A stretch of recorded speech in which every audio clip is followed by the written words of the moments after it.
ஆண்டவர் சொல்கிறாரு, பரிசுத்த ஆவியானவர் உன்கிட்ட தான் இருக்கிறாரு, உனக்கு மட்டும்தான் இதுக்கு என்ன செய்ய முடியும், ஆன்சர் பண்ண முடியும்.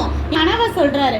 கனவுல என்னென்னா, தேசம்னா என்னது, நாட்டில் திடீர்னு ஒரு மரம் இருக்குது, நல்ல பெரிய மரம். அந்த மரம் என்ன ஆகுது, அப்படியே கொஞ்சம் கொஞ்சமாக நல்லா வளர்ந்து வளர்ந்து வளர்ந்து வளர்ந்து எல்லா சைடும் அந்த கிளையெல்லாம் இருக்குல்ல, கிளை அதெல்லாம் எல்லா இடத்துக்கும் அப்படியே பரவி பெருசாக வளருது. வளர்ந்து அது உயரம் பார்த்தா வானத்தை முட்டுற மாதிரி இங்கே கீழே இருந்து பார்க்கும்போது அவ்வளோ உயரமாக வளருது. அதில் நிறைய ஃப்ரூட்ஸ்லாம் இருக்குது. அப்போ அந்த மக்கள் எல்லாரும் சாப்பிட்ற அளவுக்கு தேவையான சாப்பாடு கிடைக்கிற அளவுக்கு ஃப்ரூட்ஸ்லாம் இருக்குதான். அப்போ அனிமல்ஸ்லாம் என்ன செய்யும், அந்த ஃப்ரூட்ஸ் இதெல்லாம் சாப்பிடும் இல்லையா. அப்போ அந்த அனிமல்ஸ் எல்லாம் அந்த மரத்துக்கு கீழே வந்து அந்த நிழல்லாம் படுத்துருக்கோம் இல்லையா, நிழலில் படுத்துட்ருக்கு, அதுக்கு தேவையான சாப்பாடெல்லாம் கிடைக்குது. அதே போல் வந்துட்டு பேர்ட்ஸ்லாம் வந்து இருக்கும். உங்களுக்கு தெரியும்ல, மரம் பெரிய மரமாக இருக்குது, நல்ல நிழலாக இருக்குன்னா என்ன வரும், பேர்ட்ஸ்லாம் வந்து நல்லா